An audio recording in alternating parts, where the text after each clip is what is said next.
still, this is for 7 people in the back and in the chat, a promise keeper. Am I preaching to anybody in here? Some of us are standing here today, I feel a little preachy today, because God has gave us proof. What proof, PMJ? That he still heals. Proof that he still provides.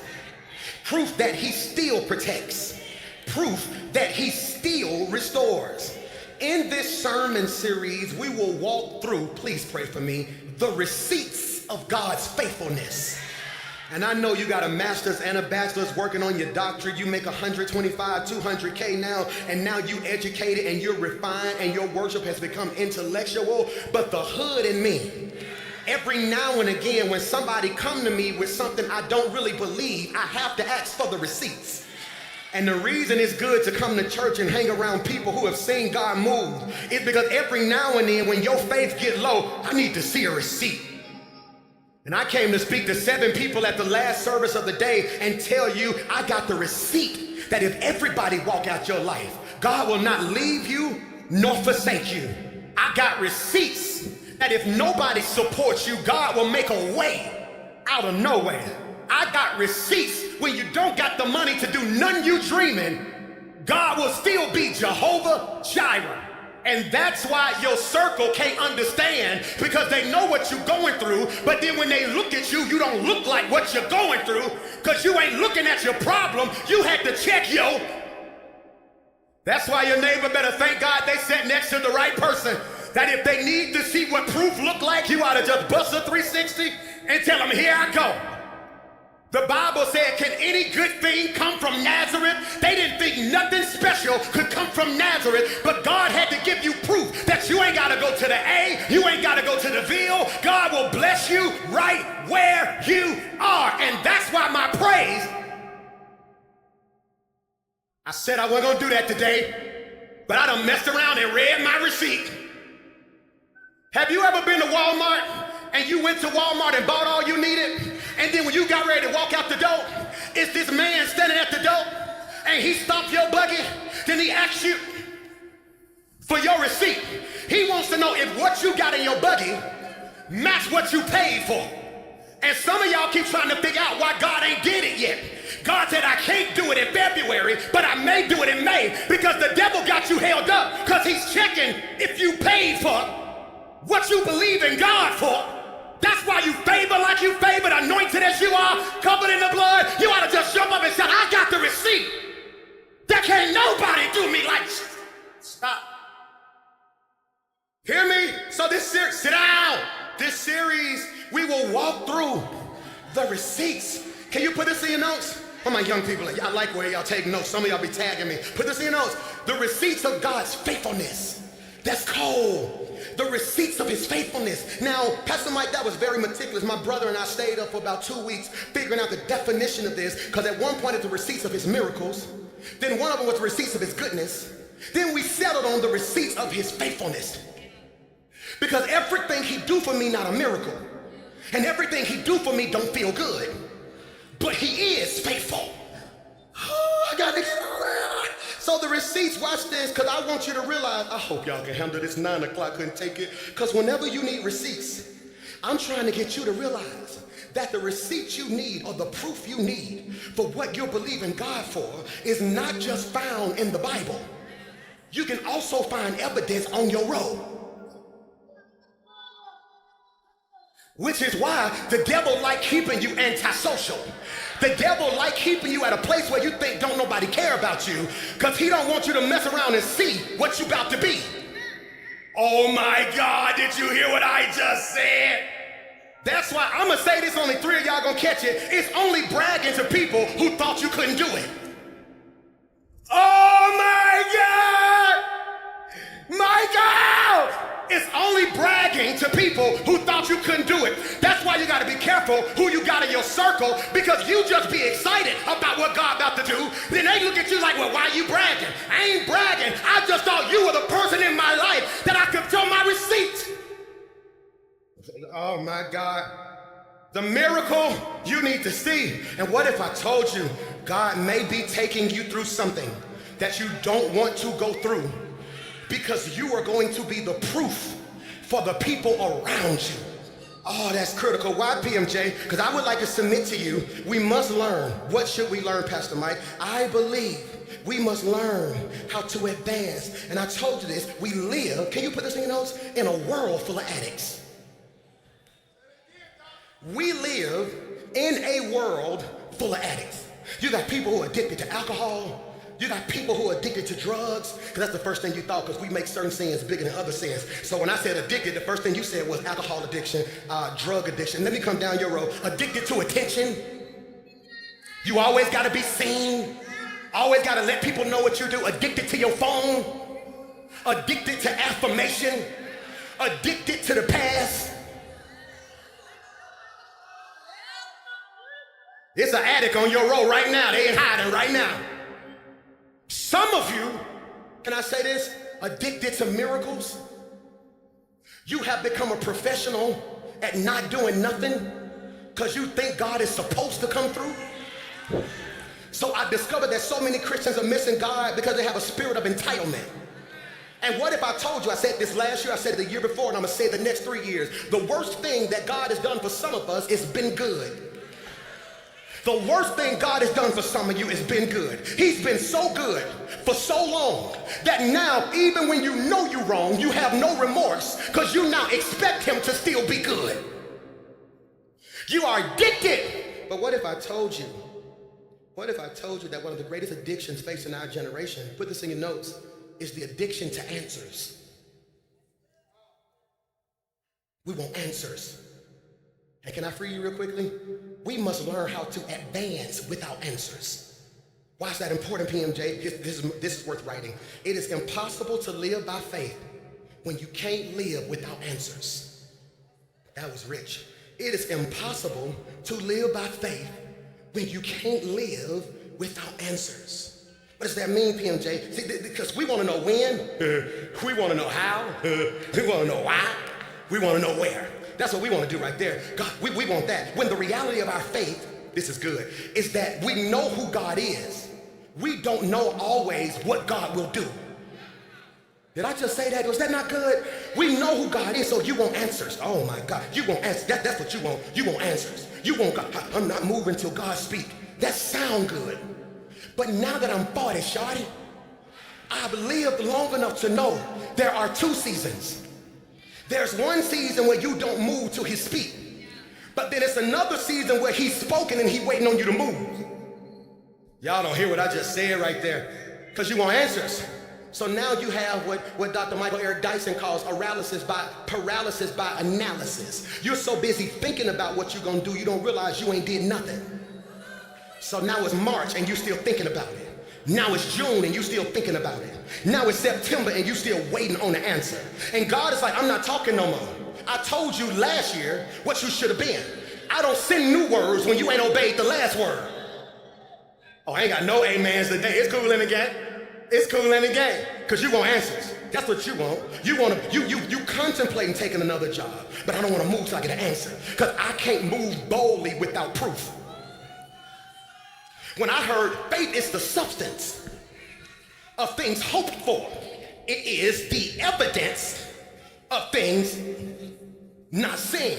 Well, Pastor Mike, I'm believing God for this new job and I feel like my seat's up, but I don't know yet. I'm gonna just wait on answer. What you want is you wanna be asleep on the couch. Then you wanna eat a Subway sandwich and put your chips in the middle of the Subway sandwich and then take your socks off and put your feet in between the couch cushions so it can be as warm as it needs to be. Then you fall asleep. Then out of nowhere you want, Keisha, this is God. I want you to know that the next season of your life is about to be special. Your time at that job is over. So as of right now, don't even go get your stuff. Walk in the building. Let everybody know where they can go. Walk out the building. By next Tuesday, your phone gonna ring. You're gonna make 300 times what you made on that last job. You'll only have to work one day out the whole year. Full benefits. You'll never struggle. You'll never worry. Thus saith the Lord. Girl, you ain't gonna hear. God just told. That ain't how God works. This is what God do. Your season up.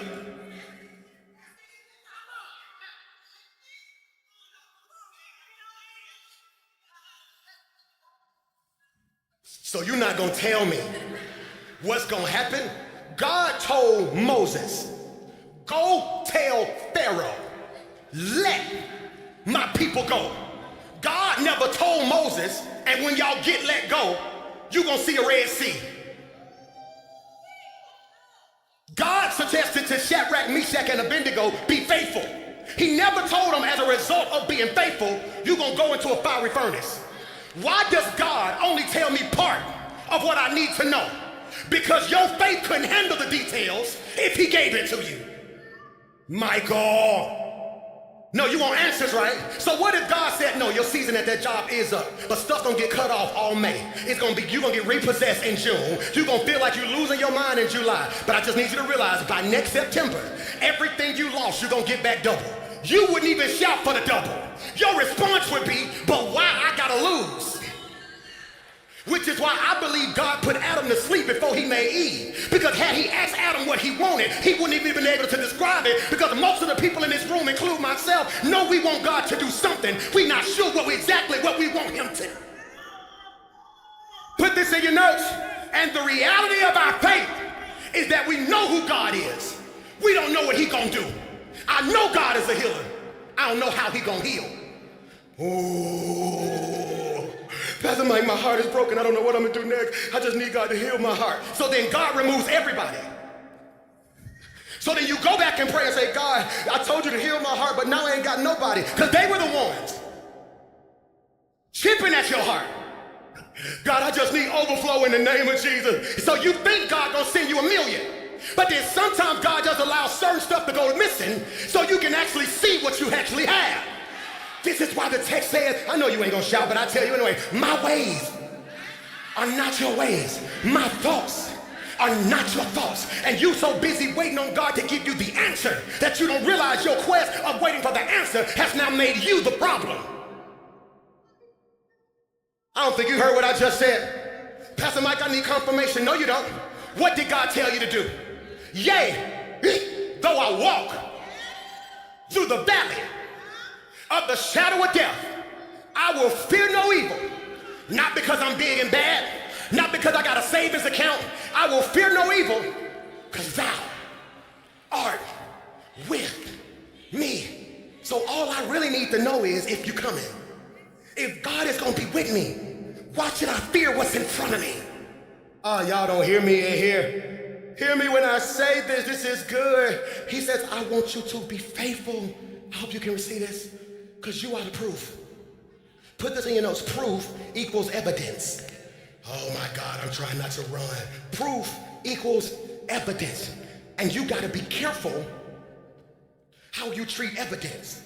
Okay, everybody ain't gonna get this. I used to work the night shift, 11 at night to 7 in the morning at the 4 Points by Sheraton. It's called the Claremont now, by the airport. I was a night auditor, 11 at night, 7 in the morning, sleep during the day. I always woke up doing Law and Order, because when Law and Order came on, that let me know it was around 9, 10 o'clock. Let me go and get myself together. See, but I like Law and Order, because Law and Order always starts out with a problem. All right, soon as it comes on, it would have the music, the Law and Order music. It would say, dun-dun. Gee, boy, you done got smart, then you stop it. See, that was the music right there. Whenever you heard that music, you knew something was finna go down. Then the noise would come on, today on Law and Order, these are the particular cases of law, dun dun. Then it would always start with the problem. They would get to the crime scene. What do we have? Like a forced entry. Somebody got to tussling, and it looks like they caught the worst end of it. What do we have? We have a male, 36 years of age, looks like he was beaten and battered pretty big. Do we got any evidence of their murder weapon? Yeah, if you look right there, there's the hammer right there. And then what does he do? He picks it up, right? No, he don't. The first thing he do is puts on gloves, because when evidence is important, you be careful how you handle it. Certain people don't know they were better off walking away from you than putting their hands on you the wrong way.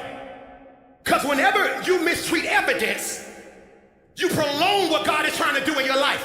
He puts on his glove, and what do? He looks at it. He examines it. He's careful on how he deals with it. Then he places it in a container. Don't run, Mike. He places it in Michael. He places it in a container. Then he zips it up. You want to know what 2024 was for me? 2024 almost drove me crazy because God was doing everything I prayed for, but he had me in a bag. The bag, Michael, that you put the evidence in represents consecration. This is so valuable. I gotta keep it isolated because I don't want it to become contaminated. Did you hear what I just said? Did you hear what I just said? That's why you gotta stop begging people to be around you. That's why when God removes stuff, you can't go chase stuff. Because what if God got you in a type of consecration? Because he sees what you're about to become in the future. And he said, I can't let nobody contaminate your spirit.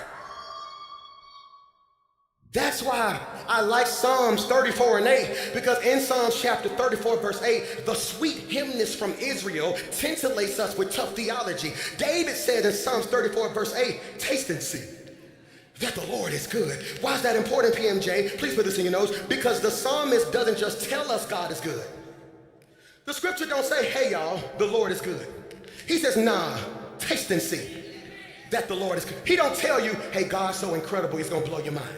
He said, I want you to do me a favor. Stop what you're doing.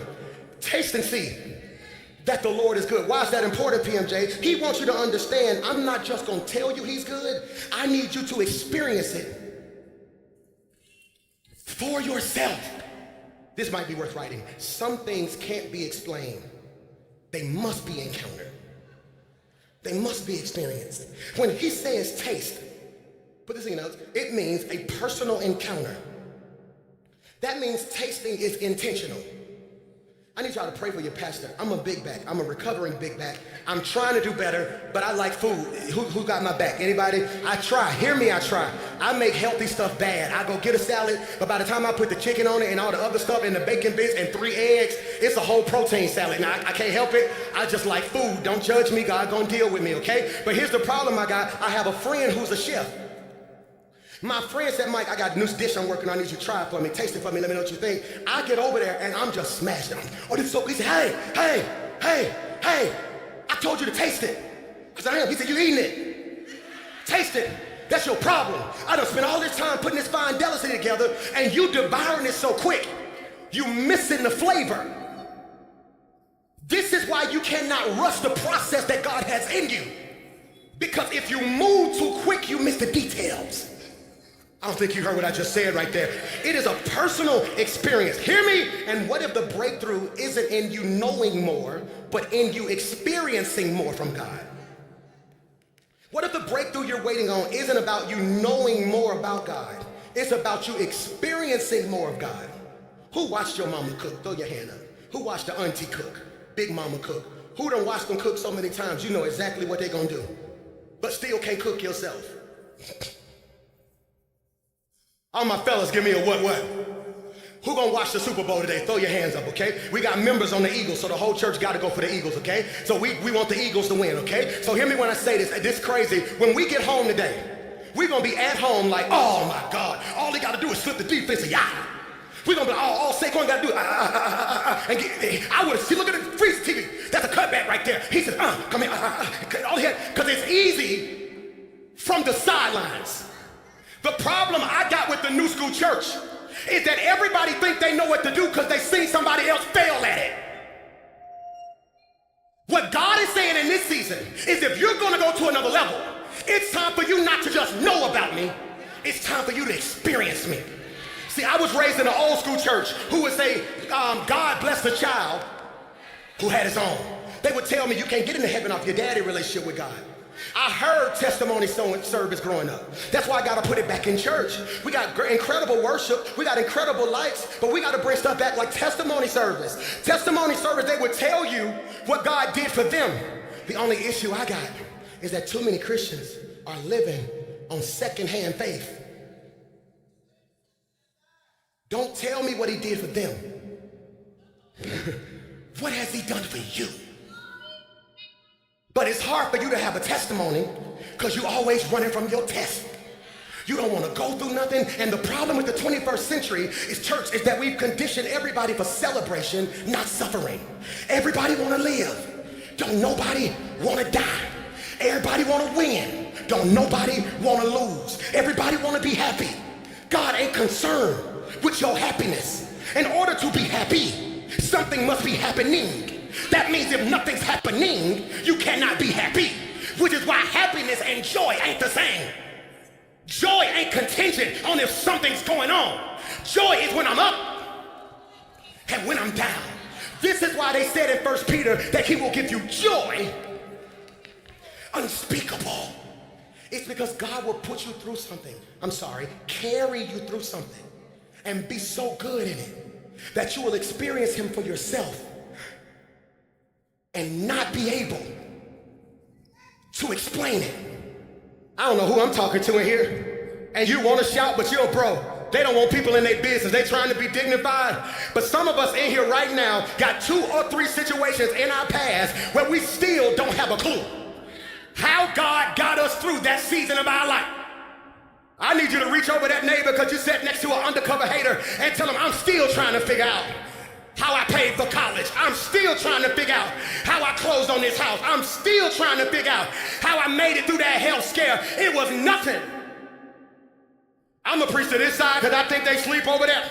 But when you just look down your row and shout, he's giving you a miracle that will be unspeakable. He's opening a door that you won't have the words for.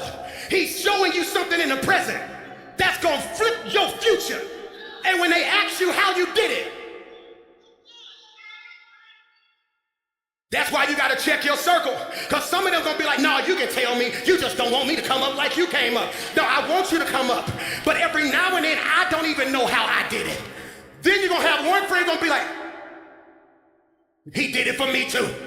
That's why when you come to church, don't sit in here and be quiet, sedity, and bougie. You don't know who need to see somebody praising God because they on the other side of it. I don't know who I'm preaching to, but I just need one of y'all to bust a 360 and shout, if you need to see what peace look like, if you need to see what favor look like, if you want to see a blended family blessed, if you want to see somebody walking overflow, touch 5 people like Mystical and tell them, here I go.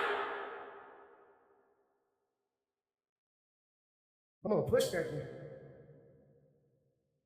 Yeah, I, Michael, am the proof. That's why you walk different. That's why stuff don't bother you the way it bothers other people. I've seen God, Michael, do too much in my life to be panicking and stressing about this. He said, oh, taste, that's a personal encounter. Then here's what messed me up, and see. See is a shift in your perspective. He said, I want you to taste and see. Okay, pray for me. I think I have an addiction that I need God to deliver me from. I messed around and saw people do mukbangs on YouTube and TikTok. Now I'm addicted to them. They be eating, the sauce be all over here. They be smacking loud like they camera loud. But for some reason, I just be sitting there watching it like, that looks so good. I said it tastes good. My problem is it don't look good. He said, once you progress past tasting, I need you to see. Put this in your notes. See is perspective. Oh my God.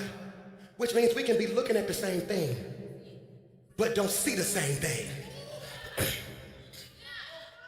Which means faith, you might want to write this, it's the lens. I'm gonna say it better. Faith is the lens that reveals God's hand in your life.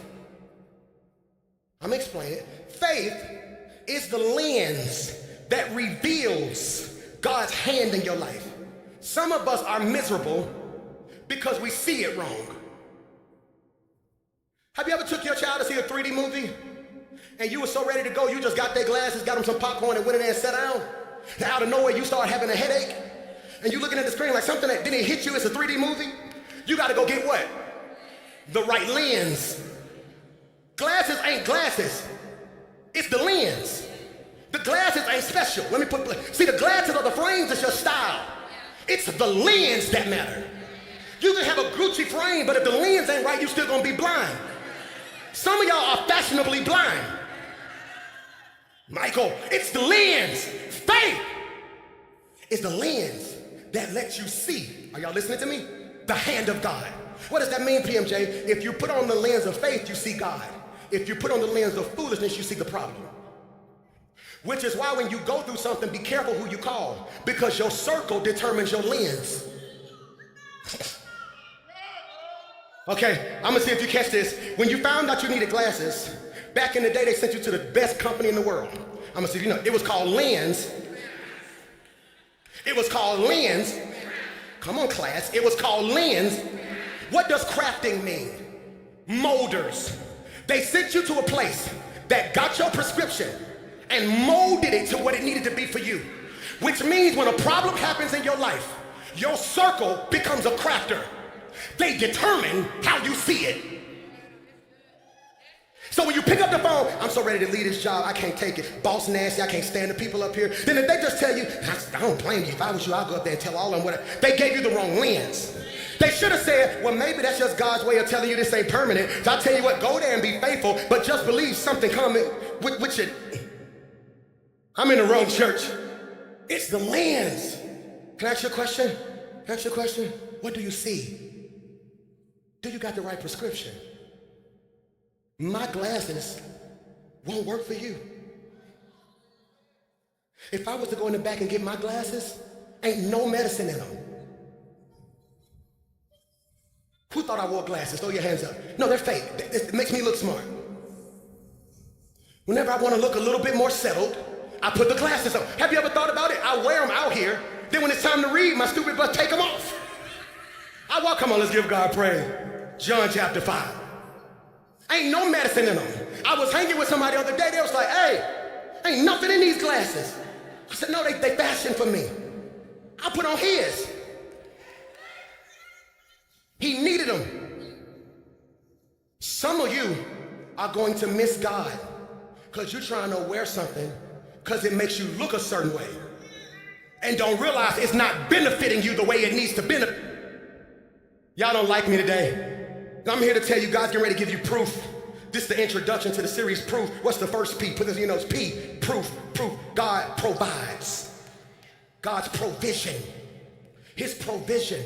Put that in your notes. He is Jehovah Jireh, which means he is the God that provides. Look at Genesis 22:14. So Abraham called to the place, the Lord will provide. He called that place, the Lord will provide. You know the story. He needs a ram in the bush. He's getting ready to kill his son. When he raised the knife, the Lord provided a ram caught not just in a bush. The scripture says in the thicket.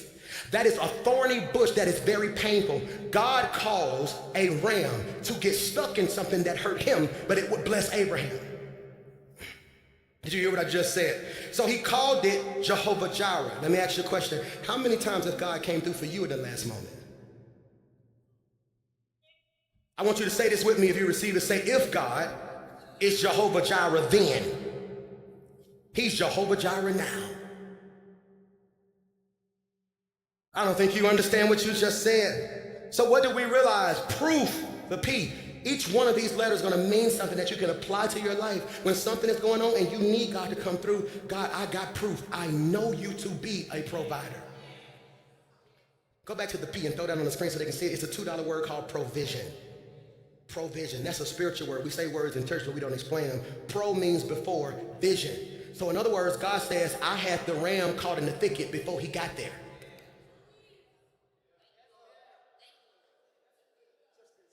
You just didn't see it till you needed it. Have you ever had somebody come through for you and y'all ended up being tight and they was in your life the whole time, but they weren't who you thought would be in your life? And you were so busy looking at them thinking they was your ride or die, then you found out that the ram was already here.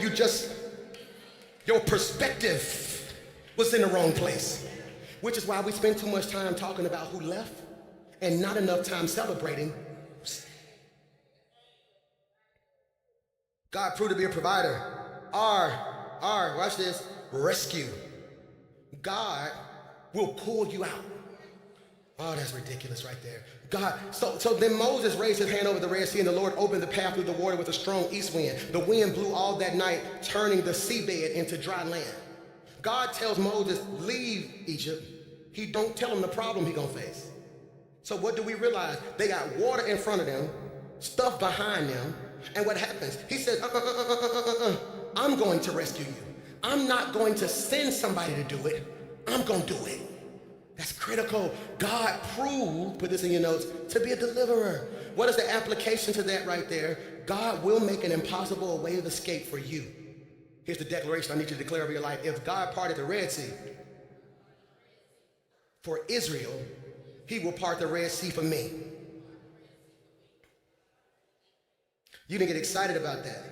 You didn't get excited about that. Why, Pastor Mike? You didn't get excited about that. You didn't get excited about that because you think he can't part a Red Sea because you're not looking at one. Okay? So whenever you see the Bible, you see a principle that you can take and make applicable to your life. Okay? So it doesn't mean God's going to give you a Red Sea. What was the Red Sea? A body of what? Blocking them from going where? To the next level. Who was behind them? Enemy. They needed promotion, but it was a body in front of them.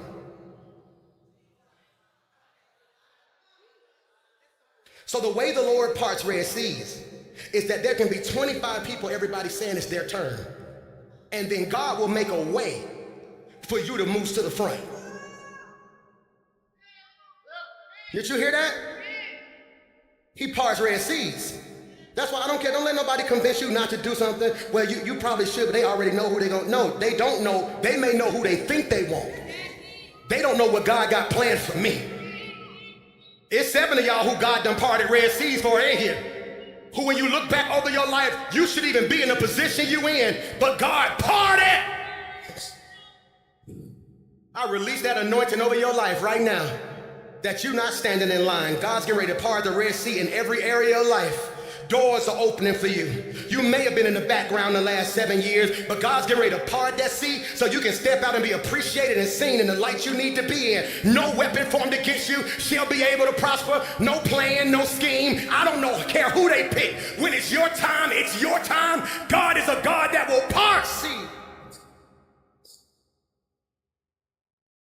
P, God provides provision.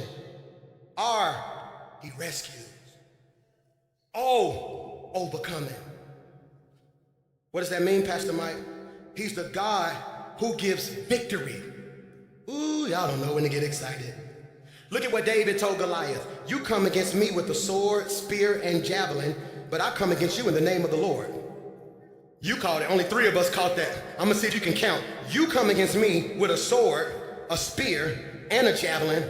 I'm out here in the name of the Lord. Which means this is proof that when people try to plot, scheme, and come up with stuff, if you just stand on his name,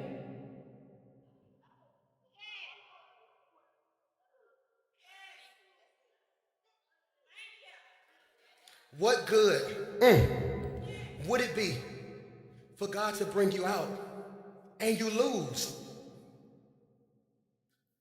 You wanna know what I've learned to do more in my 40s? Pray complete prayers.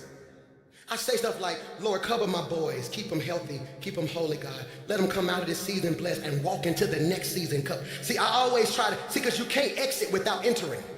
See, that sign says exit, but it's false. It's false humility, it's false advertisement. Because when you exit the sanctuary, you have just entered the hall. Then once you exit the hall, you enter the lobby. Once you exit the lobby, you enter outside. Once you exit outside, you enter your car. Once you exit your car, you enter back into outside. Once you exit outside, you enter your house. Because it's impossible to leave something without going to something. And too many of us pray for God to let us leave when we need to say, God, cover my leaving and bless my... So look at me. God made an impossible way of escape. What's the illustration? David and Goliath. David didn't just face a giant. He faced a battle that was bigger than him. But the thing you know is, God gave him proof. This is real cold. That victory belongs to the faithful. Hear me? I didn't say to the best. I said to the faithful. When God told me to stop putting emphasis on offerings about 12 years ago, everything in our life went down. Everything. We happen to pay musicians, they probably didn't even know this, on credit cards. I'm paying church bills on my credit cards. We putting credit cards, pay it off. The Lord said, Mike, I never forget it. He said, if it's my will, it's my bill. And to this day, I wish I would have had a camera on me, because I've never had what I would consider this normal conversation with God. And I know I was like, well, God, I got stuff I got. And I just heard a still voice say, hey, I'm gonna keep you. My people done been through enough. So 12 years ago, I just started talking about, hey, if you're gonna give, that's between you and God. Everybody told me I was crazy.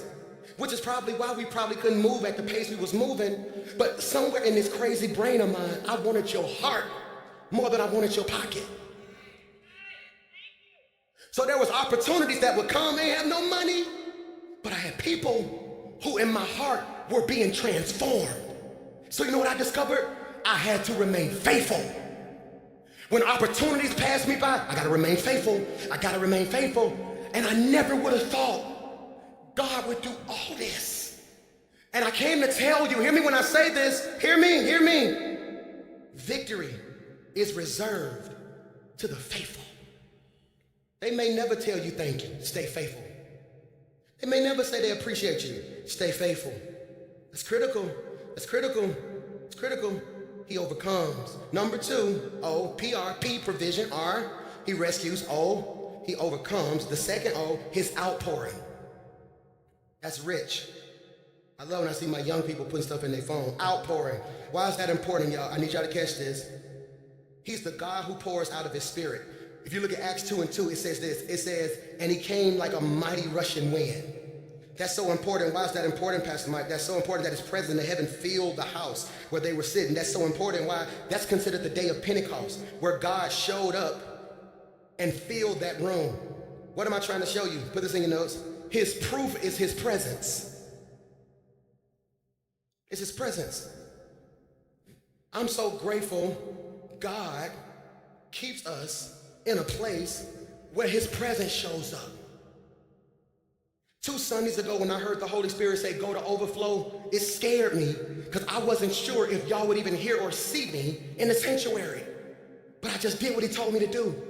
I was willing to let 1,200 people be mad for 300 people in a basement. Because the Holy Spirit said, my presence. I had no idea y'all could hear or see me till they put it on the screen behind me. Then it scared me because I wasn't even in here and y'all was worshiping. It's because when the presence of God shows up, it is not confined to a program or 4 walls or a room. See, what do I want to happen for you? I don't want you to get a big house if you're going to be miserable. I'd rather you have a 2-bedroom apartment, but his presence in it. Because when the presence of the Lord fills your room, anxiety gotta flee. Depression gotta flee. Doubt gotta flee. So, his presence, hear me. Last but not least, you can stand with me. I'm finna send you home. His faithfulness. Listen to me. He is the God who finishes what he started. This may not be deep to you, but I'm gonna say it and I pray you can receive it. God is going to finish what he started in your life. I'm gonna say it again. God is going to finish what he started in your life. If God was faithful then, he's faithful now. Father, I pray right now that we realize all the proof we need, we already have. It's his presence. It's his protection. That God, you are doing for him what eyes have not seen and what ears have not heard. God, somebody walked in, waited, young and old. Pressure is pressure. It don't care if you're 16, 26, 56. I speak by faith that today some sort of proof hit their life. That God, you are a provider. God, you rescue and restore. God, I will overcome.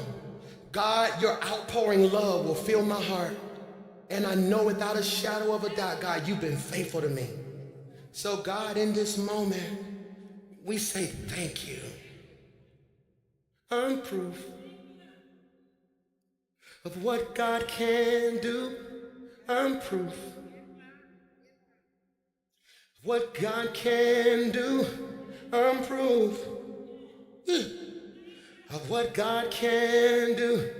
I'm proof of what God can. He does miracles, and I'm proof of what God can do. He still does miracles, and I'm proof of what God can do. There's never been a problem God couldn't solve. And if you ask David, he'll tell you giants fall. I met a woman in the hospital, and doctors did all they could do. She's still alive to tell you that he does miracles. And I'm proof of what God can do. He still does miracles.